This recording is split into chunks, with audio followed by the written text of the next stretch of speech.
그러면 공급은 늘리고 그 거주 불안을 해결하는데 어떻게가 없는 거예요. 해서 요 부분이 그 제가 또 위기 커뮤니케이션으로 논문을 쓰지 않았겠습니까? 거기에서는 깨끗한 전제 없는 사과와 앞으로 어떻게 할 것인가 개선의 방향성이 동시에 제시가 돼야 사과가 제일 먹히거든요. 그 방법론을 제시하는 게 이제 앞으로의 관건이 될 것 같아요. 그래서 경제 정책을 수립하는데 정부적 판단이 자꾸 개입하면 필패다. 반드시 실패합니다. 제가 제 경험이에요. 제가 이렇게 쭉 지켜보니까 20년 동안 방송국에 있으면서 경제 정책을 수립할 때 정무적 판단을 자꾸 개입시키면 반드시 꼬이고 부작용이 생긴다 나중에. 나를 그럼 안 세워줘? 지금 이런 분위기일 수 있어요. 근데 국민의힘은 아까 말씀하신 대로 아니 우린 100석이 넘는 제1야당이고 정당의 존재감이 없는데 개인기로 지금 우리 당을 접수하겠다는 거야? 이거 도저히 못 받아주거든요. 그래서 저는 단일화 실패 가능성이 조금 높다. 그래요? 예, 많은 분들은 단일화 가능성이 당연히 높다고 생각하는데 제가 만나본 대권 주자급의 정치인들은 애고가 정말 강해요. 네. 보통 사람들의 멘탈과는 달라. 그래요? 저도 네. 한 표 던집니다. 정말요? 안철수 후보가 절대 이번에는 한 수 접어주지 않는다. 이제 이게 시사특공대. 하지만 오늘은 이 사과에 관련한 이야기를 우리가 할 건데 노래 한번 들으면서 얘기를 해보죠. 조금만 더 내 곁에 4주 후에 뵙겠습니다. 머물지 그랬어. 드라마 사랑과 전쟁의 주제곡입니다. 요 노래는 다 아는데 그 노래 하지만 그렇죠. 제목과 가수 아는 사람 별로 없어. 백미현이라는 가수입니다. 백미현의 정말 미안해 I'm so sorry but I love you. 어제 있었던 대통령 신년사에서 사과가 한 구절이 있었어요. 시인과 사과였는데 부동산 문제였습니다. 주거 문제의 어려움으로 낙심이 큰 국민들에게 매우 송구한 마음 이렇게 표현이 됐습니다. 그래서 오늘 준비했습니다. 대통령 사과인 가요. 그렇습니다. 가요.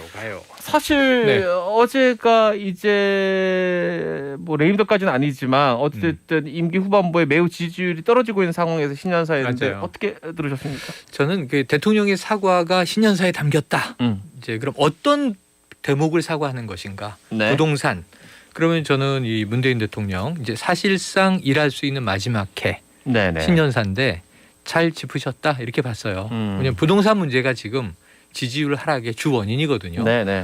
그리고 특히 그동안 문재인 대통령을 지지해 왔던 40대 수도권 젊은 층 이 어찌 보면 지지 이탈의 요인도 부동산이 핵심이에요. 그러니까 지난해는 뭐 이 검찰과 법무부 갈등의 피로감. 근데 이 대목도 조금 거슬러 올라가면 연말에 자, 국민들에게 불평과 혼란을 초래한 점 송구스럽게 생각합니다. 사과를 했어요. 윤석열 총장에 대한 이제 징계안이 행정 처분으로 다시 복귀로 결정이 나고 나서 대통령이 사과를 했거든요. 그래서 대통령의 사과가 이례적인 것은 아닌데 이제 국민 정서와 좀 동떨어져 있는 뜬금없는 사과가 나올 때는 좀 요식적이지 않나? 그런 생각을 많이 할 때도 있고 또 적확한 지점에 대해서 대통령이 적확하게 사과하면 그럼 뭐 좀 나은 대책, 대안이 나오려나 하는 또 기대감도 들고 그래서 앞으로 이제 이 4월 재보선이 석 달도 안 남았거든요. 이때 아마 정권 심판론이 야권을 필두로 강하게 먹힐 텐데 자, 그때까지 이제 부동산 대책이 어떻게 나올 것인가 조금 실효성을 이제 보게 될 것인가 주목되는 대목입니다. 사과가 사과에서 끝나지 않고 정책이 제대로 된 정책이 나와서 효과를 발휘할 것인가 그렇습니다. 를 보는 게 중요하다. 박연미 기자 어떻게 보셨습니까 어제? 저는 그 뭐 전직 광고에 있는 잭티가 앞에 계시지만 사과라는 게 사실 how to say, what to say 이 두 개가 중요하잖아요. 그런데 일단 시점은 좀 늦었던 것 같고 주거에 있어서는 부동산 문제. 다만 이제 전하고자 하는 메시지를 전하는 방식은 괜찮았다고 생각해요. 근데 문제는 그 이후의 방법론인데 주거 문제에 대한 인정을 하고 미안하다고 말씀을 하셨지만 정작 그래서 어떻게 할 것인가. 그러니까 공급을 늘리겠다고 하는데 첫 삽을 지금 당장 떠도 한 앞으로 3년은 걸릴 거잖아요. 그러면 다주택자들이 집을 좀 내놓을 수 있는 퇴로가 있어야 하는 게 그래야 이게 좀 앞뒤가 맞거든요. 음. 그런데 여당에서는 일부 그 경제 관료 출신들이 아마도 양도세 완화를 일시적으로 하자는 주장을 내놓은 것 같은데 네. 거기에 대해서 절대 안 된다. 현 정부 기조랑 안 맞는다는 여론이 다수여서 그래서 그거 안 하기로 했어요. 그러면 공급은 늘리고 그 거주 불안을 해결하는데 어떻게가 없는 거예요. 해서 요 부분이 그 제가 또 위기 커뮤니케이션으로 논문을 쓰지 않았겠습니까? 거기에서는 깨끗한 전제 없는 사과와 앞으로 어떻게 할 것인가 개선의 방향성이 동시에 제시가 돼야 사과가 제일 먹히거든요. 네. 그 방법론을 제시하는 게 이제 앞으로의 관건이 될 것 같아요. 그래서 어제 대통령의 사과를 듣고 네. 어깨가 엄청나게 무거운 몇 톤의 벽돌을 진 듯한 무게를 느낄 분이 계시니 네. 변창흠 신임 국토부 장관이죠. 네. 왜냐하면 설 전에 네. 구체적인 공급 대책, 그것도 실효성 있는 중장기 정책은 많이 나왔어요. 미니 신도시도 만들어지고 수도권에 여기저기 택지 개발이 되는데 그게 5년, 10년 이후 일이면 지금 부동산 문제와는 거의 무관하다시피 느껴지고 현 정권의 성과도 아니란 말이에요. 네. 출발만 했을 뿐이지. 그래서 변창흠 장관에게는 또 신속성, 단기적으로 효과를 내야 한다는 또 중요한 미션이 있는데 어제 대통령 사과에 대한 구체적인 대안이 이 주무부처 장관으로부터 나와야 되니까 네. 지금 취임한 지도 얼마 안 됐는데 29일부터 아마 업무를 시작했을 거예요. 네. 지난해 네. 12월 29일. 그렇게 보면 지금 이 시간은 얼마 되지 않았는데 뭐 이 수도권 도심 역세권 지역에 뭐 고밀 용도 개발을 네. 필두로 해서 네. 한번 지켜봐야 될 것 같습니다. 그래요. 다만 그 부분에 있습니다. 아까 박연미 기자 말에 전적으로 동감하면서 좀 이거를 뭐랄까 전반적인 어떤 용어 정리를 하자면 경제 정책을 수립하는데 정부적 판단이 자꾸 개입하면 필패다. 반드시 실패합니다. 제가 제 경험이에요. 제가 이렇게 쭉 지켜보니까 20년 동안 방송국에 있으면서 경제 정책을 수립할 때 정무적 판단을 자꾸 개입시키면 네. 반드시 꼬이고 부작용이 생긴다 나중에. 또 한 가지 덧붙이고 싶은 거는 그 변창흠 신임 국토부 장관이 용적률 상향 조정을 얘기를 하고 있잖아요. 네네네. 근데 역세권은 지금도 굉장히 붐비는 지역이에요. 네. 그런데 용적률이 보통 단층 건물이 160% 정도인데 이걸 700%까지 그렇죠, 올리고 최대. 일부를 기부 체납 받는다는 거거든요. 그러면 두 가지 문제가 해결이 돼야 돼요. 하나는 그 초과밀 지역에 몰리는 교통량을 어떻게 분산할 것인가. 교통정책. 그리고 주차 문제. 그러니까 이명박 정부 심각하죠. 당시에 제일 저는 잘못했다고 생각하는 부동산 정책이 지금 필로티가 1층에 있는 형태의 빌라가 다 그때 지어진 거거든요. 네네네. 거기 주차하는 거. 그게 다 거기 그때 지어진 건데 그때 한시적으로 주차 규정을 완화해 줬어요. 맞아요. 그래서 빌라에 입주하는 사람 수보다 차량 가능 주차 가능 대수가 적었거든요. 그 부작용이 지금 나타나고 있고 그때 단기에 지을 수 있게 하면서 이제 저렴한 건축 자재들이 쓰였는데 요 용적률 상향에 따른 부작용을 어떻게 해결할 건지 중요한 지적입니다. 그 대책은 반드시 나와야 하고요. 4182님 제가 지금 얘기하려고 했어요. 팀 로빈스라고 얘기하려고 했어요. 탐행크스 아니고요. 팀 로빈스 미안해요. 이거 궁서체인가요? 이거 헷갈릴 수 있는 게 캐스트어웨이라고 표류하는 영화에는 톰 행크스가 주연인데 거기서 탈출하긴 합니다. 그리고 형아들이 섬에서. 닮았잖아요. 좀. 키가 한 18cm 정도 차이 나죠? 네. 많이 차이 나네. 자, 이제 역대 대통령 사과 메시지들 이제 들어볼 텐데 일단 네. 준비되어 있는 싱크 우리 음향 자료가 있습니다. 그래요? 한번 들어볼까요? 일단 이거부터. 당초 공약보다 숫자에 논란이 되고 있는 기초연금 축소에 대해서 박근혜 대통령이 거듭 사과했습니다. 모든 분들께 다 드리지 못하고 불가피하게 수정할 수밖에 없는 상황이 되어서 저도 참 안타깝고 죄송스러운 마음입니다. 특히 30개월 이상 쇠고기가 결코 수입되지 않도록 하겠다는 방침을 거듭 강조하고 추가 협상을 선택할 수밖에 없게 된 경위를 설명하면서 국민의 이해를 당부할 것으로 그렇게 전해지고 있습니다. 저는 청와대 뒷산에 올라가 끝없이 이어진 촛불을 바라보았습니다. 시위대 함성과 함께 제가 오래전부터 즐겨 부르던 아침 이슬이라는 노래 소리도 들려왔습니다. 캄캄한 산중턱에 홀로 앉아서 시가지를 가득 메운 촛불의 행위를 보면서 국민들을 편안하게 모시지 못한 제 자신을 자책했습니다. 네, 우리가 타임머신을 타고 천천히 과거로 가는 느낌으로 근데 요즘 왜 것부터 이렇게 한번 해보겠습니다. 이 육성을 들으니까 생생하게 그때가 떠오르는 거죠. 저는 지금 이 육성을 들으니까 네. 이명박 전 대통령, 이명박 씨가 안윤상 씨 성대모사하는 기분이에요. 아 느낌상. 네. 자, 아니 저는 또 배칠수 씨 생각도 나고. 일단 요즘 거부터 네네. 가까운 순서대로 들어요. 박근혜 대통령 아까 들으신 이 육성이 실제 네. 목소리가 노인 기초연금이 네네. 원래 원한대로 잘 되지 않고 쪼그라드는 형태로 돼서 이렇게 들어가는 그러니까 이 재정 부족 때문이에요. 네. 이게 지난 정부 일인데 이 박근혜 대선 후보 당시의 공약이 경제 민주화예요. 그때 김종인 지금 이 국민의힘 비대위원장이 책사로 박근혜 후보 곁에 있지 않았습니까? 경제 민주화 입안자였죠. 네. 그 다음에 민주당으로 갔다가 지금 돌아온 거죠. 네. 그런데 이제 경제 민주화로 당선됐고 그때 생애주기형 맞춤형 복지를 강조했어요. 네, 기억납니다. 근데 그 이제 표현이 특히 생애주기형. 이 박근혜 전 대통령은 이 어르신들을 잘 모시겠다는 얘기를 많이 하셨어요. 네. 그래서 이 어르신들을 위해서 노인 기초연금을 1인당 20만 원씩 100% 주겠다. 그랬는데 이게 100%까지 갈 돈이 없는 거야. 70%로 하향 조정하면서 보편으로 하겠다 그랬는데 그래도 다수를 드리는 거긴 합니다만 이게 선별이 돼버렸잖아요. 네. 제외되는 부분이 생겼으니까 그거 사과한 건데 그 외에도 이 국민연금 이 고가를 걱정해서 네. 국민연금을 손대려고 했는데 이건 잘 안 됐어요. 그 대신 그 전에 공무원 연금을 깎습니다.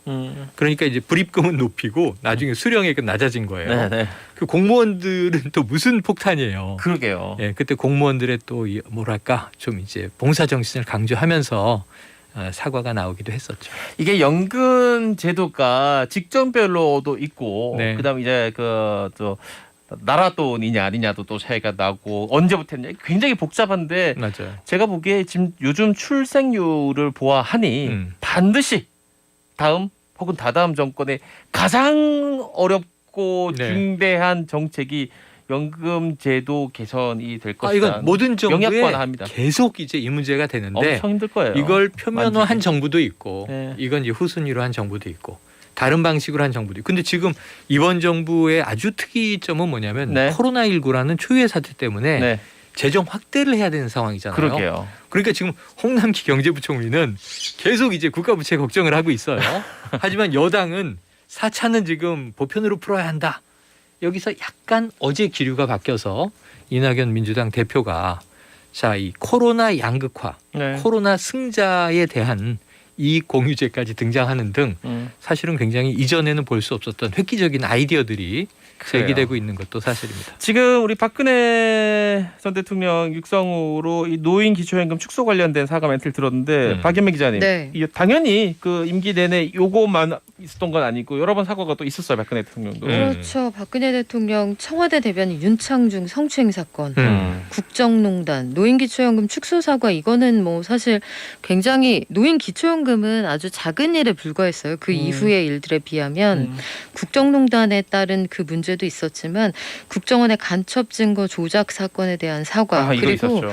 무엇보다도 세월호 세월호 사건에 너무 컸죠. 대해서 만약에 이거 제대로 처리하지 못하면 여기 계신 분들 다 물러나야 합니다라고 했는데 그게 유족들의 마음에 오히려 흔들어 놨어요. 그러니까 제가 여기에서 제가 직을 걸고 해결해 드리겠습니다가 아니라 이른바 유체이탈 사과라는 논란이 네. 일면서 굉장히 논란이 커졌고 제가 박근혜 정부 출범할 당시에 이제 인수위 기자부터 시작을 해서 인수위 때부터 윤창중 대변인을 굉장히 가까이서 봤거든요. 아, 그랬겠군요. 그때 대변인 2명이었어요. 윤창중하고 김행. 지금 아니요. 그 시작 때는 달랐나요? 저기 인수위에서는 김행은 인수위였던 걸로 기억합니다. 그분이요. 아니요, 그 초대. 정무수석 하셨던 분. 갑자기 성함이 생각 여자분이에요. 여자분. 그 말씀하시는 거지. 김행 씨 말고요. 네네네네. 갑자기 생각이 안 나네요. 하여튼 그 지금 수사와 그 인수위 때는 조윤선 장관. 조윤선 전 장관. 그 이후에 문체부 장관까지 가니까. 그렇죠. 조윤선 그래서 전 장관하고 윤창중 씨에 윤창중 대한 기억이 대변인. 굉장히 선명하게 남아 네. 있는 게 그 항상 외모를 가꾸고 계셨어요. 그러니까 박근혜 정부가 가지고 있는 굉장한 특수성이 뭐였냐면 제가 그 전에도 이제 인수위 출입도 해보고 뭐 대통령 취임식도 가보고 여러 정치부에 있을 때 행사를 가보지만 보통은 측근들을 통해서 어느 정도 정보가 공유가 되거든요. 기자들한테. 그래서 캠프에 출입하는 기자들이 있는 거고 소위 말하는 그런 어떤 인티머시 형성을 하는 건데 여기에선 정말 정보가 꽉 막혀 있었어요. 심지어 그 인수위에 저 결혼할 때 주례하셨던 저희 교수님들과 근데 가까운 분이 계셨는데 가 계셨는데도 교수님이 우리 사적인 통화는 하지 않는 것이 좋겠구나 하면 전화 끊어버리시는 거예요. 오호. 그 정도로 굉장히 철벽 수비를 하고 정보는 대변인을 통해서만 나간다. 그래서 그 두 사람이 경쟁을 하고 또 얘기가 될 만한 정보를 가져오는 사람을 더 기다리고 뭐 이런 체제였는데 결국은 그게 다 수첩에서 나왔다는 걸 나중에 그렇죠. 알았어요. 그래서 이 노미네이트 되는 기준이 너무 모르겠으니까 그랬던 기억이 있는데 박근혜 정부 내내 저는 이 정부가 좀 흔들리구나 가장 결정적으로 느낀 사건은 이른바 배신의 정치 논란이었어요. 당시 새누리당 원내대표를 했던 유승민 의원이 이 기초연금을 비롯해서 여러 가지 복지, 보편복지를 얘기할 때 증세 없는 복지가 박근혜 정부의 가장 큰 공약 중에 하나였거든요. 네. 그런데 돈이 없는데 어떻게 풉니까?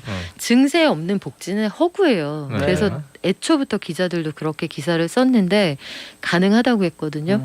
불가능하죠. 돈 들어올 데가 없는데. 결국은 그래서 유승민 원내대표가 증세 없는 복지는 허구였다라고 실토를 하면서 국민들에게 사과를 하는데 이 연설을 본 박근혜 대통령이 대노해서 그 다음번 국무회의에서 배신의 정치하는 사람들은 정치에 상도가 없는 거다. 그 뒤에 이제 공천으로 보여주죠. 본인의 그렇죠. 의지를. 근데 거기서부터 얘기를 듣지 않고 그 안에 있었던 그나마 어떤 쓴소리를 해주는 사람들 쳐낼 때부터가 저는 무너짐의 시작이었다고 봤어요. 그래 유난히 사과할 일도 많았었고 사과도 많았던 그런 정권이었던 것 같습니다. 어떻게 기억나는 또 사과 있으시는 아까 들었던 기초연금에 관련된 거 말고. 일단은 2014년 4월 16일이 세월호 참사인데 네. 바로 그해 연말입니다. 네. 무슨 논란이 터지냐면 십상시 논란이 터져요. 아하. 그때 식당들이. 신문에 네. 계속 오르내린 이름은 정윤회였어요. 아하. 네, 사실은 이제 최순실 지금 최서원 씨인데 개명을 해서 네. 그 이름은 이제 이 뒤고 예, 최순실은 뒤에 나온 이름이고 정윤회가 먼저 나와서 자 청와대 십상시 문고리들과 수시로 뭐 회동을 하고 있다 이런 이제 관측 기사들이 나왔는데 여기에 대해서 이제 여기서부터 사실은 문제가 터지는 거예요. 그래서 이때 좀 이 청와대 참모진과 측근들을 좀 조율했더라면 이 국정농단 탄핵까지는 안 가지 않았겠는가. 근데 문제는 이제 모든 그 흔히 나훈아 씨의 그 어떤 어록을 빌리면 네. 위정자들은 고집이 문제예요. 아하. 그래서 이 사과할 때 아까 이 박 기자님 얘기가 정확합니다. 사과 이후에 어떤 행동의 변화가 있느냐. 이게 굉장히 중요한 대목이죠. 하지만 우리가 익히 알고 있었지만 말만으로 사과를 하고 그 이후에 어떤 행동의 변화나 네. 뭐 진정한 뉘우침 같은 거는 보이지가 않았었죠. 이 정도. 그렇죠. 자 이명박 정권대로 다시 또 타임머신을 타고 올라가는데 요 얘기는 광고 듣고 그래요. 돌아와서 계속 이어가도록 하겠습니다. 여러분들은 지금 이제 이게 시사특공대를 듣고 계십니다. 자 우리 청취자분들 중에서 이 PD의 안목으로 우리 담당 PD가 보낸 문자인 줄 알았네. 8603님께서 이 속도로 진행하면 노무현 김대중 때 사고는 언제 들을까요?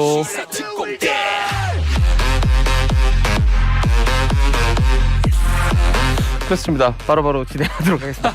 착착 진행시켜. 자 아까 들었던 우리 이명박 대통령의 참 이분 사실 저는 사과 들으면서 기분 나빴던 게 지금 이렇게 낭만적일 때냐는 거죠. 그렇죠. 캄캄한 산중턱에 홀로 앉아서 시가지를 가득 메운 촛불의 행렬을 보면서 제가 오래전부터 즐겨 부르던 긴 밤 노래를 들었다. 이런 표현을 쓸 때인가 근데 싶습니다. 이제 이 이야기를 할 때 그 앞에는 그때 이제 신문에 탁 일면 돼서 특필됐던 게 이제 소위 명박산성이라고 이름을 붙여줬던 컨테이너 박스가 이순신 장군 앞에 이렇게 장벽처럼 올라와 있을 때잖아요. 네.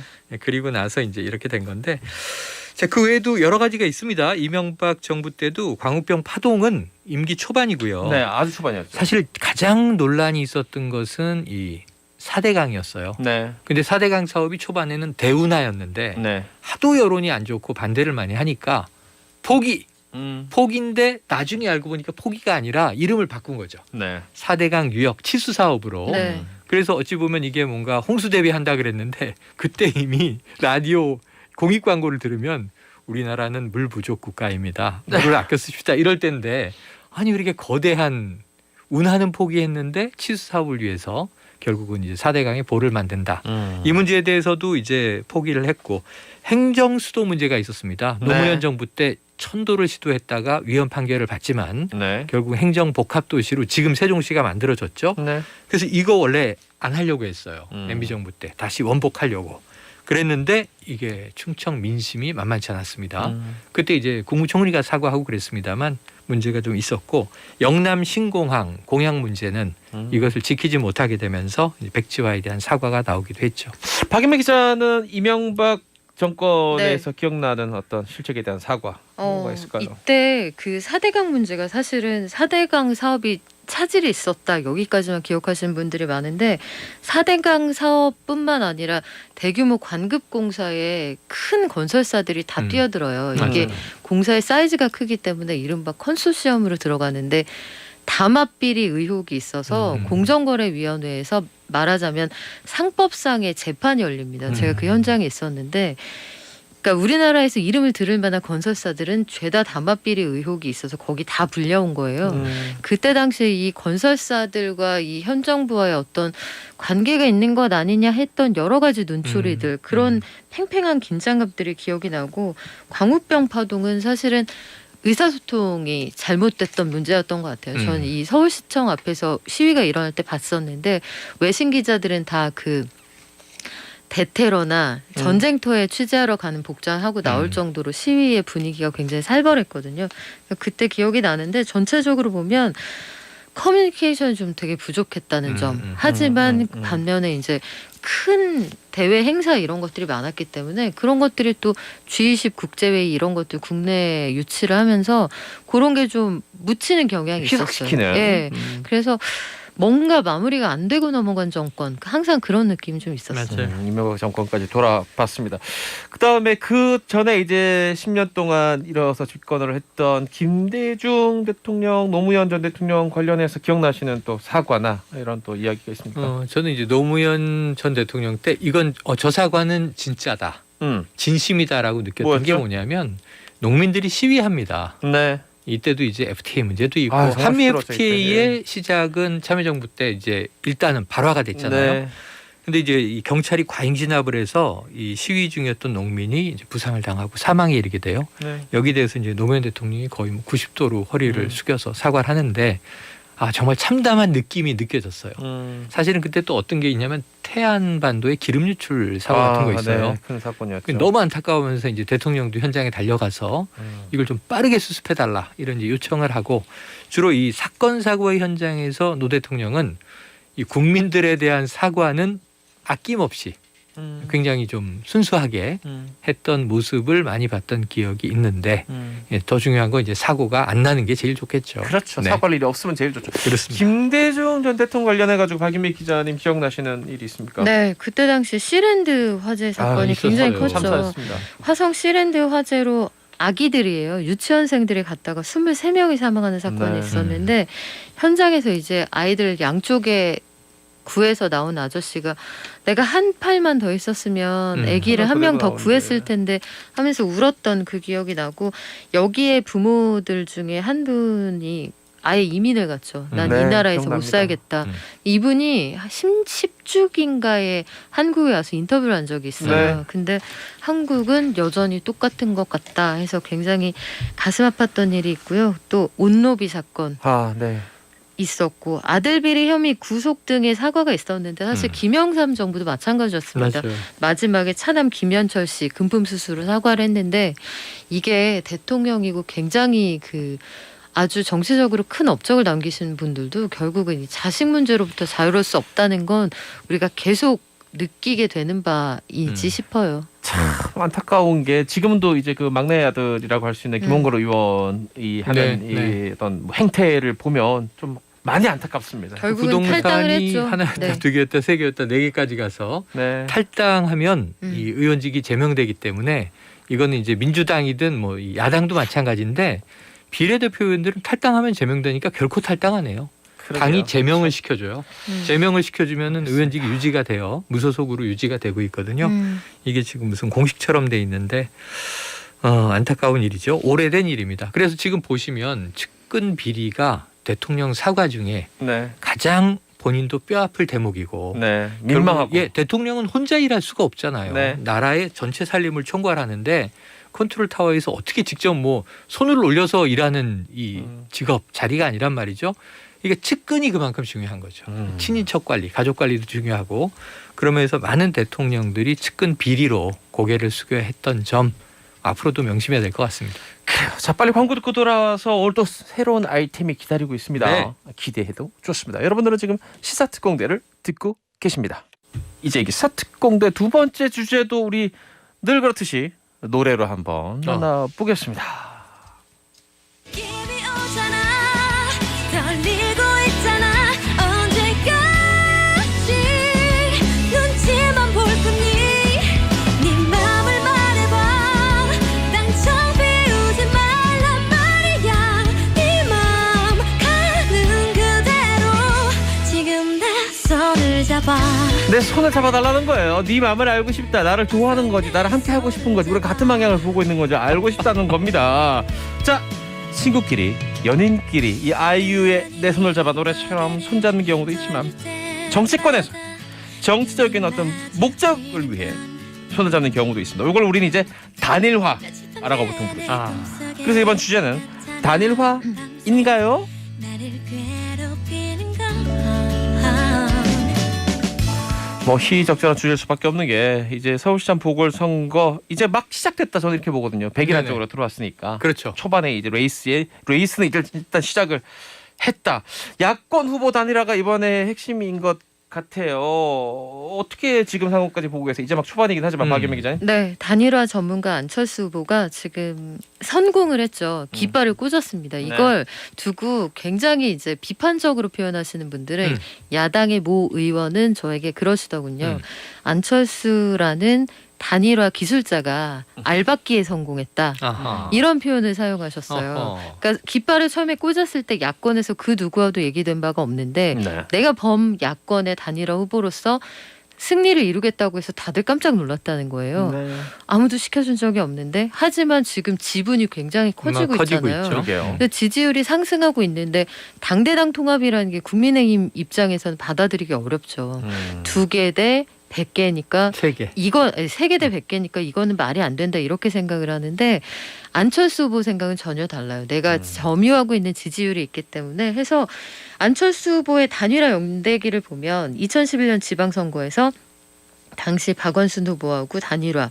박원순 후보가 서울시장이 되죠. 네. 그리고 이때는 되게 멋있게 정말 내가- 아직도 그 장면 생생해요. 네네네. 내가 손잡고 그냥 진짜. 나오기만 하면 되는 선거였어요. 네, 솔직히 맞아요. 말하면. 무조건 되는 거였어요. 그때 당시 분위기가 어땠냐면 그때 저도 취재를 하고 있었는데 안철수 후보가 전국을 돌면서 대학에서 콘서트를 했거든요. 토크 콘서트 청춘 했죠. 토크 콘서트. 그런 걸 하면서 거의 안철수 버프가 극에 달해 있을 때였는데 그 맞아, 버프를 맞아. 받아서 박원순 시장이 이제 승리를 합니다. 2012년 때도 문재인 후보하고 단일화를 해요. 그렇죠. 그래서 이때는 약간 떨떠름한 단일화였죠. 맞아요. 네. 그러나 박근혜 후보가 당선이 됩니다. 이때 그래서 다들 문재인 후보가 되리라고 보고 심지어 한 보도 채널에선 일보를 날렸어요. 맞아요. 축 맞아요. 당선. 네. 나중에 허리 굽혀 사과했다는 그렇죠, 후일담이 그렇죠. 있을 정도로 2017년 대선에서는 문재인 후보의 독주를 막겠다면서 안철수, 홍준표, 유승민 단일화가 막 보글보글 거품이 일었지만 무산이 되고 각자 출마했습니다만 뭐 결과가 좋지 않았고요. 2018년 지방선거 박원순 시장이 참선을 저지한다면서 김문수 후보와 단일화한다고 했지만 안 했어요. 그래서 이번에 안철수 또 철수 이런 제목이 나왔었는데 이 후보 단일화라는 게 그만큼 어렵기도 합니다만 지금 국민의힘 분위기를 보니까 김종인 비대위원장하고 만났을 때 얘기 잘 안 된 것 같고 네. 하지만 국민의힘 안에서는 안철수이든 누구이든 흥묘백묘인 것 같죠. 정진석 공관위원장 보면은 100% 여론조사로 하자 이런 얘기를 하고 있는 상황이니까 안철수가 들어올 수 있는 길을 열어주겠다 이런 분위기인 것 같은데 김종인 비대위원장 그게 아닌 것 같고 제가 지난주에 여기 나와서 말씀드렸는데 국민의힘 안에서 그 최고위원 회의를 취재해 보니 제3의 후보를 우리가 가다듬고 있다. 진짜가 아직 안 나왔다라고 얘기를 하더라고요. 그 이후에 지금 거론되는 인물이 이재용 소카 대표, 뭐 그 삼성 출신의 그 경제인 등인데 이승현 폭발력이 어느 정도 명예회장. 있을지는 잘 모르겠어요. 네. 그러니까 지금 제가 보기에는 이번 단일화가 1단계는 실패할 수밖에 없어요. 그게 네. 입당, 합당을 통한 단일화. 네네네. 그러니까 조직이나 개인이 합치진 않을 것 같다. 예전 방식이죠 우리가. 네네. 알고 근데 있는. 사실은 내부에서 이 국민의힘 내부에 물론 친안철수, 반안철수가 있겠지만 네.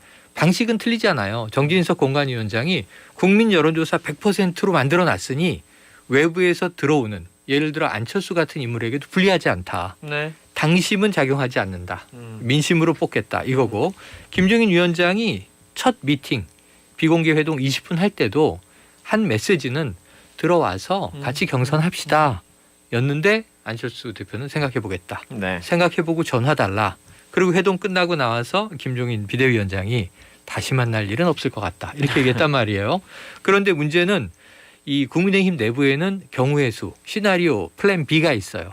이건 뭐냐면 본선 주자를 자당 내에서 하나 뽑아요. 네. 경선을 해서 뽑을 수밖에 없죠. 네. 뭐 예를 들면 오세훈 전 시장이 되든 나경원 전 의원이 되든 뭐 이해운 전 의원이 되든 누가 된 다음에 그 다음에 본선 후보 등록 직전에 안철수 대표는 무조건 나올 거니까 네. 그걸 전제하고 선거 연대로서의 막판 단일화를 이룬다. 그러니까 투스텝 전략으로. 근데 그렇게 안 하면 어떻게 되냐면 2017년부터 단일화가 된 적이 한 번도 없거든요. 네네. 이게 대선, 뭐 총선, 지방선거. 근데 야권은 필패예요. 그러니까 이것은 그야말로 DJYS가 합치지 못해서 87년 대통령 선거 때 노태우 대통령이 당선되고 그러게요. 60이 열리게 됐던 3자 필패론 그 이후에 먹힌 적이 없어요. 정말. 단일화 안 하고 야권의 단일 후보가 승리한 적이 없어요. 김영삼 대통령 YS가 됐잖아. 3당 합당으로 된 거예요. 네, 그러니까 맞아요. 사실상 여당을 네. 승계하면서 된 거지. 그래서 그런 측면에서 봤을 때는 김대중 대통령 됐잖아. DJP 연대로 된 거예요. 김종필 총재랑 그때 합쳤었죠. 네. 그래서 이렇게 보면은 지금 김종인 비대위원장은 어쩌면 안철수 나와라. 우리 후보 내보낸다. 그래서 아마 지금 이 지지율하고는 선거 즈음되면 분위기가 달라질 걸. 그런데 이제 지금 국민의힘 내부에서도 아니되옵니다. 단독으로 가면 아니되옵니다. 이거란 말이죠. 그래서 막판 단일화가 될 거냐? 이게 지금 남아있는 변수로 보이지네요. 정말로 그 시나리오가 가능할까요? 그러니까 결국 끝까지 서로 단일화가 안 돼서 아까 지금 말씀하신 대로 국민의힘 내부에서 뽑은 그게 뭐 한명 나오고. 누구든 간에 외부 한 명 영입 나와서 인사든. 멋있게 둘이 딱 진짜 선거 전에 깔끔하게 승부 붙여가지고 결선에 한 명을 올리는 게 제일 그림은 좋아 보이지만 당선될 확률은 높아 보이지만 그 과정이 안 돼서 각각 나와서 더불어민주당 후보와 셋이서 붙는 이 가능성도 있을까요? 이렇게 될까요? 저는 있다고 봐요. 가능해요? 그 국민의힘 안에서의 정서가 우리가 이렇게 멀쩡한 야당으로 존재하는데, 그러니까 반반인데요. 우리가 멀쩡히 이렇게 거대 야당으로 존재하는데 후보를 수입한다? 이거는 옳지 않다고 생각을 하는 거고, 안철수 후보가 가지고 있는 어떤 현재의 태도 이런 거 지지율을 바탕으로 나오는 이런 자신감이 못마땅한 사람들이 있는 거죠. 네. 그렇기 때문에 당 내부의 자산을 깎아내리는 김종인식의 발언에 불만이 있다고 얘기한 사람도 있는 거예요. 안철수 대표는 그래서 국민의힘의 그런 정서를 볼 때 내가 굳이 지금 이 유리한 위치를 선점하고 있는데 굴욕을 맛보면서 들어갈 이유가 전혀 없거든요. 저는 홍준표 전 한나라당 대표하고 저기 절에서 만나서 회동한 것도 이거 어째? 봐라. 국민의힘이 내치는 너희들이 국민의힘이 내친 사람하고 나하고도 난 만나서 외연을 얼마든지 확장할 수 있다는 걸 불어 보여준 거라고 보는데 뭐 실제로 얼마나 도움이 될지 모르겠습니다만 네. 지금 여당에서 등판한 후보가 명시적으로 우상호 후보 그리고 박영선 후보는 아마도 나올 것으로 나올 것 예상이 같네. 되고 그런데 지금 지지율 조사에서는 딱히 아주 발군의 그 어떤 실력을 보여주고 있지 못하거든요. 근데 다만 이제 막판에 굉장히 호각세로 갈 수 있는 가능성은 남아 있는 게 서울에 구청장이 한 명 빼고 다 맞아요. 여당 출신이잖아요. 맞습니다. 더불어민주당. 그러면 일단 조직을 갖추고 있다는 뜻이고 네. 부동산 정책이 뭐가 나올 수 있을지 모르겠지만 뭔가 좀 사람들의 정서를 건드릴 수 있는 획기적인 공약이 나와준다면 좀 신선한 태도를 보여준다면 막판엔 해볼만 하지 않을까 싶은데 현재로서 승기는 안 후보 쪽으로 조금 넘어가 있는 건 맞는 것 같아요. 최일 평론가 이거 네. 하나 질문 드릴게요.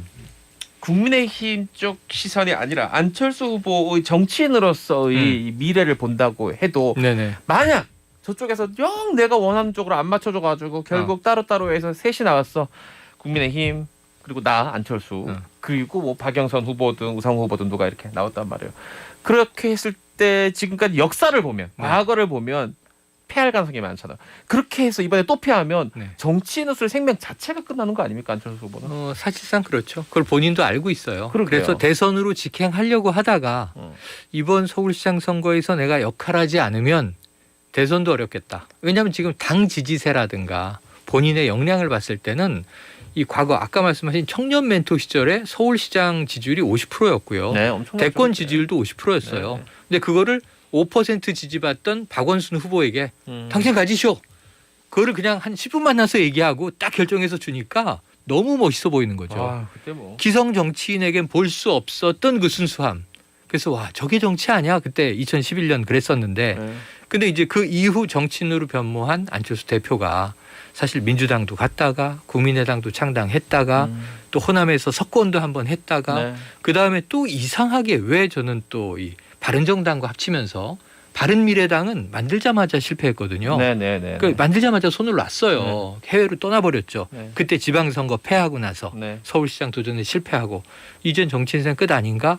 독일에서 마라톤 뛰시고 네. 미국 찍고 돌아왔단 말이에요. 그게 지난해 1월 19일에 네. 귀국하면서 다시 총선 준비를 한 건데 도로 국민의 당이 됐는데 이제 네. 의석은 3개로 줄어든 거죠. 네.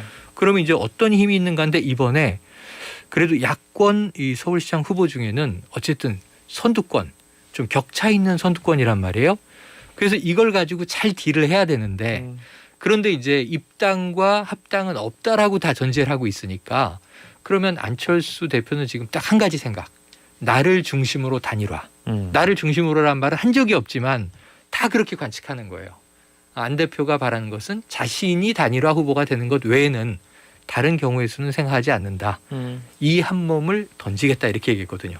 내가 대권까지 포기하고 지금 서울시장으로 나와서 나를 던지겠다는데 나를 그럼 안 세워줘? 지금 이런 분위기일 수 있어요. 근데 국민의힘은 아까 말씀하신 대로 아니 우린 100석이 넘는 제1야당이고 네. 정당의 존재감이 없는데 개인기로 지금 우리 당을 접수하겠다는 거야? 이거 도저히 못 받아주거든요. 그래서 저는 단일화 실패 가능성이 조금 높다. 그래요. 예, 많은 분들은 단일화 가능성이 당연히 높다고 생각하는데 제가 만나본 대권 주자급의 정치인들은 에고가 정말 강해요. 네. 보통 사람들의 멘탈과는 달라. 저도 네. 한 표 던집니다. 응. 정말요? 안철수 후보가 절대 이번에는 한 수 접어주지 않는다. 이번에 철수하면은 끝일 수 있는. 그러니까 안철수 후보도 마찬가지고요. 오세훈 후보도 마찬가지인 게 오세훈 후보는 지금 조건부 출마가 아니라 조건부 불출마를 선언했잖아요. 사실상. 방식이었어요. 그러니까 본인의 퇴로를 마련을 하는 거예요. 왜냐하면 여기서 지지율 조사이든 당내 경선이든 여기서 떨어진다. 그러면 정말 정치적으로 사망선고 받는 거거든요. 그래서 모양새 좋게 뒤로 빠지면서 될 만한 시장 후보를 밀어줄 수 있는 그림을 원하기 때문에 오세훈 안철수의 만남을 원하는 건데 김종인 비대위원장은 오세훈도 깎아내리고 안철수도 가능성 없다고 얘기하고 우리식대로 메이드 바이 국민의힘 후보를 내놓고 싶은 건데 네. 문제는 그 후보가 가지고 있는 휘발성이 지금 거론된 분들보다 없다는 거고요.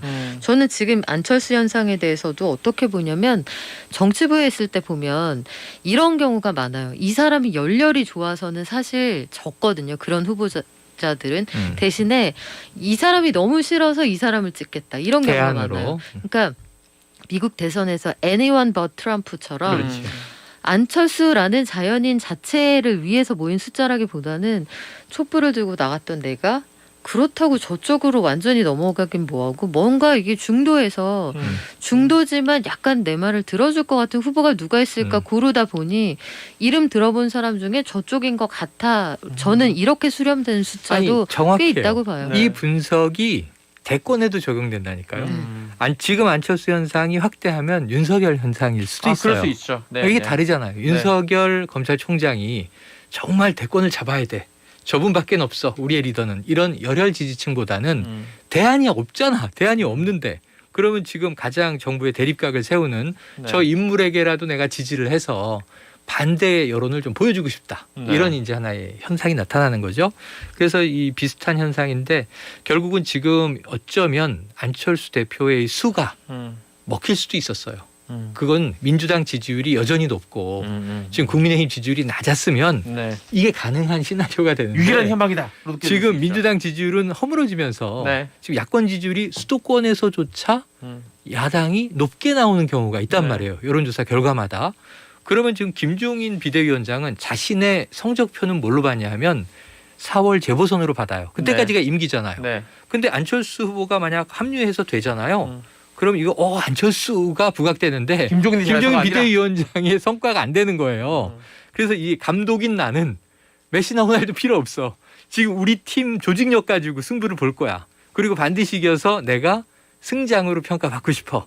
라는 또 이제 자기의 지금 어떤 존재 가치를 걸고 싸우는 승부인 거예요. 제가 보기엔 다 물러나기 어려워서 이러다가 정말 죽도 밥도 안 되는 경우가 왕왕 있습니다. 선거에서. 야, 근데 지금 최영일 평론가 얘기 듣다 보니까 정말 제 머리로는 이해가 안 되는 게 김종인 위원장은 언제적부터 지금 이 책사로 네. 직사로. 이번 한 번 정도 이번에도 꼭 그렇게 평가받고 또 그러니까요. 미래를 도모해야 됩니까? 네. 아니 와. 국무총리도 예전에 김종필 총리도 저 아기 때도 총리였고 어른 돼서도 총리였어요. 뭔가 안 변한 느낌이 있습니다. 그러니까 후보군이 풀이 우리가 불펜이 그만큼 튼튼하지가 않은 거예요. 그러니까 이게 이제 괜찮아요. 뱀파이어 음모론이라고 하죠. 네. 참 오랜 시간 그 책사 역할이나 뭐 열심히 이인자 키워서 역할을 하는. 나성범 선수가 MLB 못 갔지만 다시 알겠습니다. 우리 돌아왔잖아요. 자, 네, 내일 국내에서 있을 잘하면 되죠. 우리 좀 정치 이벤트 하나만 소개해드리고 하자면 지금 안철수 후보 얘기만 쭉 했지만 나경원 전 의원이 내일 출마 선언을 공식 한다고 공식 선언한 것 같아요. 아. 출마한다고 선언을 할 거라고 선언한 것 하죠. 같습니다. 하죠. 지금 뉴스를 제가 두 분 말씀드리면서 네. 검색해봤더니 내일 서울시장 출마 선언을 하고 10년 만에 재도전이라고 하는데 또 지형이 어떻게 변할지 나경원 이제 그렇게 되면 후보가 되는 예능에 거니까. 나올 때 이 선언은 시점의 문제였지 기정사실화됐다. 알겠습니다. 우리 시사특공대 제작진이 고른 오늘의 노래는 박상민의 하나의 사랑. 단일화 좀 해보세요. 네. 선곡하신 우리 베네딕트 아놀드 선생님의 선곡의 변 들어보겠습니다. 노래를 들으면 가사에서 전달이 되죠. 사랑은요 하나예요. 아하. 둘을 사랑할 수 없어요. 아깝다. 뭐, 할 거면 빨리 합치세요. 제 노래는 떨어졌어요. 잼, 난 멈추지 않는다. 그렇습니다. 사랑도 하나, 후보도 하나. 이제 이게 시사특공대. 두 분 고맙습니다. 고맙습니다.